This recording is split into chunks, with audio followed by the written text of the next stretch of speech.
What's up, everybody, and welcome to the other side of the Firewall podcast, where we highlight the latest cybersecurity news and vulnerabilities, as well as we highlight people of color who are moving, shaking, and glass ceiling breaking within the industry. My name is Ryan Williams, and as always, I'm joined by Shannon What's up? What's up? and LeVon Maynard. How the hell are you? All right, so this is episode 2 of the new format. So we're going to topic 2 with LeVon. We're going to talk about a little bit of Google news. So with that being said, I'll let you take it away. Yes, sir. Right away. It's a little bit of Google news today. So we got a little post from a post from the threat post is the threatpost.com is the website, and it's from Elizabeth. Let's see, I'm messing with his last name, Montalbano, and they just pretty much posted this. Google Project Zero cuts bug disclosure timeline to a 30-day grace period. So essentially, we all know that Google. They have like a portion of their company that pretty much handles finding vulnerabilities and flaws in the wild and other like in their own products as well as their competitor products. And so what they're doing is they originally had a timeline for publicly disclosing these vulnerabilities, and essentially they're extending the timeline, so they're giving companies more time to patch their systems. I believe that the timeline before, if I read it correctly earlier, they used to just give them like 90 days. It's pretty much like a stock 90 days to like get their systems patched and take care of the vulnerability and everything like that. But now they've added extra 30 days. So what they're doing is 90 days. They give them 90-day grace period for them to deal with the patch, manufacture a patch to correct the system, and then 30 days to allow people to actually receive the patch and install it on their system. So people don't, people are out there that are just now getting the patch, and they're just seeing that the patch is available. They can go ahead and download it and install it on their system. So essentially, Google's like playing, I guess they're being a little bit nicer, because I think there have been some issues in the past where maybe Google's revealed some vulnerabilities sooner than people would like, or I guess mostly like companies in general that have products out there that are exposed in the wild, and they get compromised. And then I mean, it's a kind of like a double-edged sword where Google's doing a good thing as far as letting people know that these vulnerabilities exist, but at the same time the companies aren't given enough time to actually patch the systems and to make sure that things are secure before they let everybody know that this is vulnerabilities out there. And what ends up happening is that the people that didn't know about the hackers that didn't know about it, now they know about it, and they're going ahead and exploit that in the meantime until the company can get the patch out and get that get that certified and deployed to customers' devices. So this is Google, I think, being a little bit nicer, and they're giving an extra 30 days on top of their 90 to make sure that things get patched up, because obviously it's important that systems stay patched, and it's good that Google is doing this to make sure that people are aware of these incidents, and people can get their systems taken care of. But what you guys got on this? Would you guys have any thoughts on Google's change in their policy? So I thought I read this differently. I could be wrong on this. I thought they were cutting it down to 30 days for their notification, but I do see the 90 plus 30 in there, which kind of confuses me. So I thought they were saying it was 90 days. We're going to say 30 days now, which I'm all for. Like, if you're going to cut the timeline to get something out there, and the company knows you're going to cut that timeline, I'm like, yeah, that's going to get them working, right? That's going to get them to do what they do. But here's the thing. All that matters here is that they're still going along these lines. They're still going to where they say, okay, we're going to let people know this stuff is out there, right? Because they could have turned around and been like, all right, well, we still playing this game because it seems like every day we got to do this, right? but yeah, it's a good thing, especially if they're still working with these other companies as well, right? Like, it's for their own products and other companies they find. They're not excluding themselves, right? Like, if they find something in their product, they're still putting it out there to the masses, right? Because you want that public trust. I brought this up several times before. You want the public to be like, hey, we need to have confidence in you. And if you're saying, hey, we messed up, here's where we messed up, but we fixed it, you know what I mean? You keep that going with the public, especially when it comes to Google, right? Like, Google's one of those things that I think Google has products all over the place that people are using, right? So Yeah, no, it's a good thing. I can't really say, you know, it's going to be good, bad, or indifferent. We just have to wait and see, right? Like, what does this prompt? Does this prompt the bad actors to get smarter and do other things? It may, right? It may do that. But even if it does do that, is it going to make these companies be smarter about how they throw things out there in the wild and how they implement too, right? You know what I mean? So I want to see. I want to see what this does. I want to see how this changes the landscape, right? This could scare some of these bad actors off. They'd be like, well, there's no point in doing it now, right? Because it's going to be out there sooner rather than later. But I don't know. We'll see. What about you, Ryan? There we go. I was muted. So I was a little confused too. So I think I got a third interpretation. Yeah, and I'm reading. It's like it's really confusing to me too. But Yeah. what you think about it, Ryan? So I think originally you had 90 days, cradle to grave. Like, hey, we found it. We get 90 days before we tell the world. I think now we get 90 days to basically create the vaccine, and we give you 30 days to distribute it before we start telling people that there's something out there. But I don't think they have to necessarily wait 120. Like if I give you the 90 days, you do it in 30, I give you another 30 to get it out there. I think so 90 max, you get 90 days period. And then I won't snitch for another 30 to let you get it through the pipeline. But if you get it done sooner, I still give you 30 days to get it out there to the world. I think that's the way it is. That might make sense because I was reading later on in the article, they mentioned a 7-day timeline on one, and they were like, well, if you do it in 3, right? Yeah. So maybe that's right with it. Yeah, because I think before it was a hard line, like 90 days period. I don't care if you get it right on day 85, we snitching on day 90. Right. And I think it's also like you mentioned though, it's like if in the 90 days, if you don't even develop a patch, that they're just gonna let the world know at the end of the 90 days. If there's no patch available, then so what? I'm just gonna tell everybody that this is out there, and they're gonna have to do whatever they can to try to mitigate it themselves. Right, exactly. So I think that's good. I mean, it does give people, it makes you get there a little bit faster, because now you definitely know, like, you have this time frame, and we'll be nice. We'll allow you to get out to your customers within the next 30 days. Because if you're like me, I don't like when I initially get the prompt, it's always the most inconvenient time to patch my phone. So I'm like, okay, I'll patch it tonight, as opposed to any time today. You're not getting my phone today. So the attacker has like 7 hours to get me before I'm going to plug this thing in and let you update. So I guess I can see it taking a little bit of time to get out to the masses. So that's good to give them time. I'm a little concerned about who's watching the watchers. Like, this is not evangelical third party company. You know what I mean? Like, you literally have the rest of the world as your competitors. So as long as you have to maintain your own timeline suspense, I'm cool with it. But you can't have a double standard. Like, if you're going to tell everybody like this is your time frame, I need you to narc on yourself as well within that time frame. So they don't really talk about that or mention that. My assumption is that they do, because that would only be fair, right? Like, I can't create a policy and then not follow it myself. But who was watching them to know? I don't know. They can always say like, oh yeah, we just discovered this. We're giving ourselves 120 days to get it out there. That's right.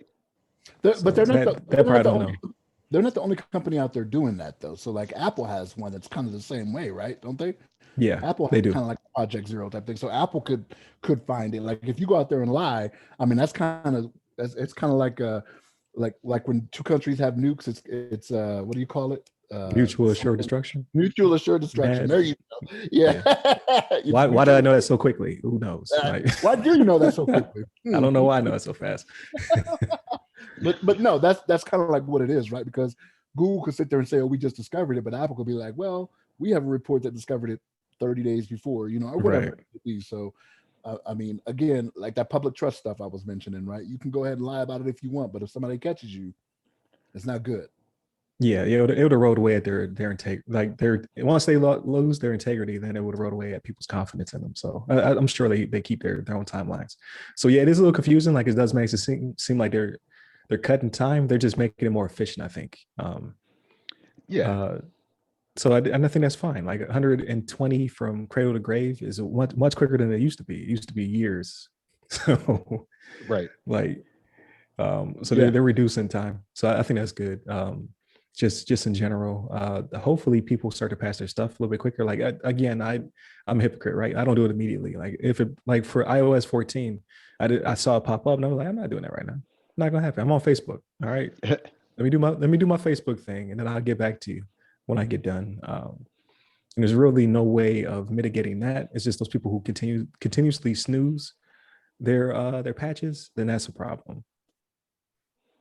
So now I'm curious, right? That you bring up the Apple thing. So does Apple give you like a drop dead date to do it, or can you never install it though? Like if I just keep I think that it comes to a point where it starts to lock you out of apps. It's like these things are no longer secure.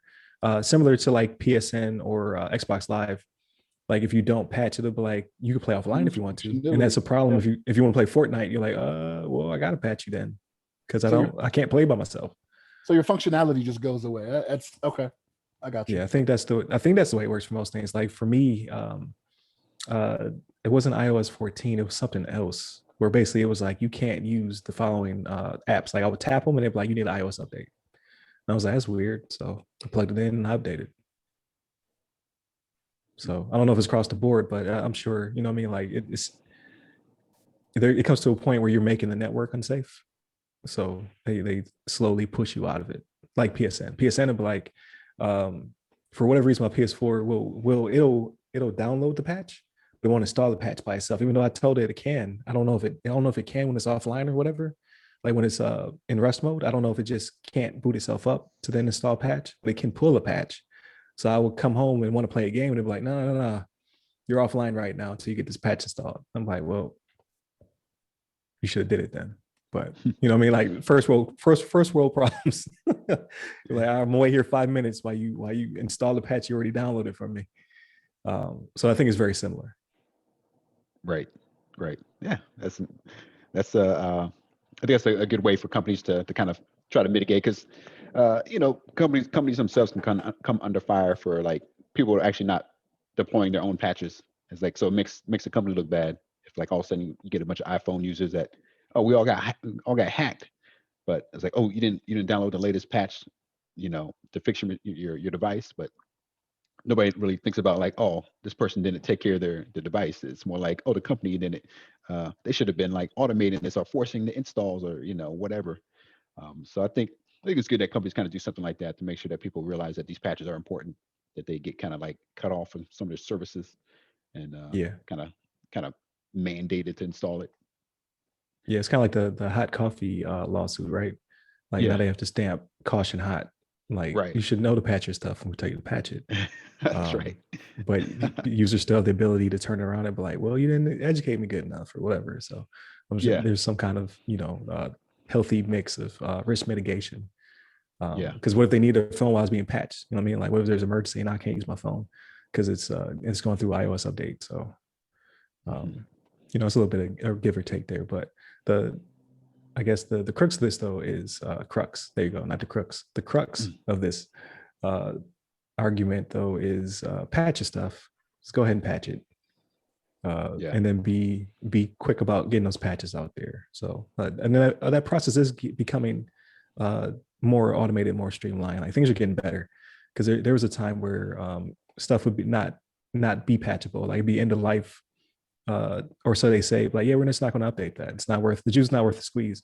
But with cell phones, like they last for generations now. So you can't force somebody off their cell phone as long as it still connects to the tower, it still functions. So your patching systems, like, I don't even know how far back they go, but I have an iPhone 8 right now. I'm not as fancy as Shannon over there, but I believe one of my coworkers still has a 5 or like a 5S or whatever it's called. Still works. Still looks brand new. I'm just like, how is that still on the network? Right. So Apple is still patching that, I guess, for you to be able to use your phone. It's kind of crazy. So it's you say you have an iPhone 8. I remember in my EULA when I signed on to do my 12, it said I couldn't talk to anybody that had less than a 12. Oh, okay. I don't have enough cameras. I guess don't have enough cameras. We can't talk. I guess this is the end of this relationship. You know what I mean? That's how it happens. Wow. Like, If there's somebody without a 12, you can't mess with them. No. I'm making the network vulnerable with my old busted phone. I'm gonna keep this until it stops functioning. Like right now, it's timing me on how long this podcast is. So it's gonna stay in service until the 14 or 15 comes out. The XX Pro Deluxe. Yeah. Or until they throttle you. That's what's gonna happen. Right. Yeah, right. that's what's gonna happen. Yeah. Are you guys like me? You have some like old cell phones sitting around somewhere that you've that you kind of retired, that you don't use anymore, just have them in a box. But you guys just toss. You guys get rid of your phones when you. I do have a couple sitting around from like from like your first cell phone ever, like kind of your first have like my first smartphone ever, like sitting around somewhere. Wow, this is like a Nokia. Yeah. I think it's a Motorola actually. They would end up being toys for my children. Is what would happen. Right, like I would hand them down, like my daughter now that's 3, she has one of our old ones, I think it's my wife's old one though, that she just plays with like a cell phone. There's no power to it or anything like that, but I don't know. I'm curious now. I don't even know if I have the charging for that, because it's probably not like the last 2 have been USB-C, and then you got the Lightning for the Apple, but like I'm curious if I even have that charger. It's probably a mini USB. I have to find a mini USB cable, which I probably haven't used in who knows how long, right? But I don't know. Maybe my PlayStation controller actually has a mini USB. Yeah, I was gonna say your PS4 controller takes mini C. So I could probably hook it up to that, right? Just charge it through my PlayStation. That's right. And see what I get, and see if it has power to it or whatever, if it still work. But yeah, I don't know. It's interesting. Yeah. And one thing I wanted to say real quick too, just kind of closing out this topic too, that we're talking about Google and their Project Zero. I noticed at the end of the article when I read it the first time, but that they're actually planning on shortening the 90-day disclosure deadline in the near future. So they say to reduce the time it takes to patch flaws, as well as speed up the patch adoption over the coming years.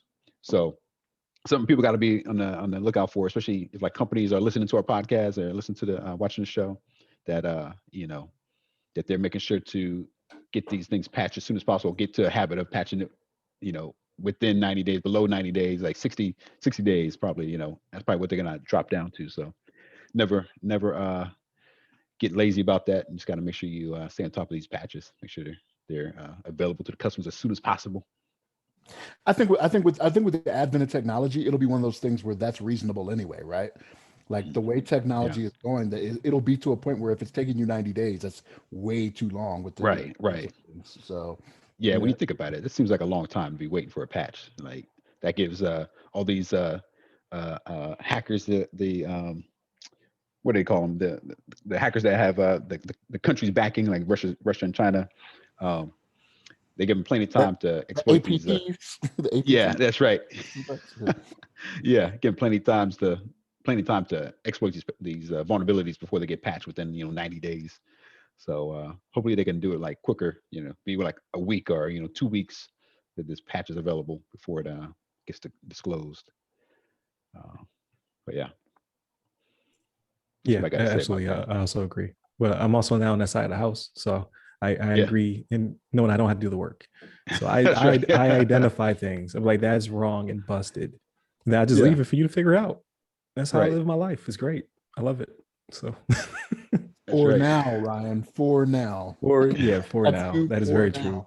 That could change. Hey, look, you ain't getting all this education and studying and certificates, to not possibly be on that side of things. I'm just letting you know.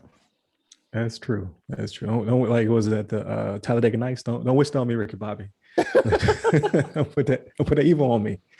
But with that being said, really good conversation. Shout out to my co-hosts, always making it entertaining, LeVon and Shannon. Shout out to the audience for listening. We appreciate your patronage. Not on Patreon, by the way, that no longer exists, but just in general for you listening to the show and what have you. Please hit us up at the website www.theothersideofthefirewall.com, where you can get to our social media, such as the Facebook group. You can reach out to me personally. You can find me on Twitter, LinkedIn, Clubhouse, IG, and TikTok. And LeVon? Hit me up on the Twitters at LeVon Maynard. There it is. So please like, share, subscribe. hit whatever notification thing you need to do, such as the bell on YouTube. But stay tuned. We got more coming. Next episode is, I'm not going to say that because I might do them in the wrong order. So stay tuned. That's right. Peace. That's right. Take care, everyone.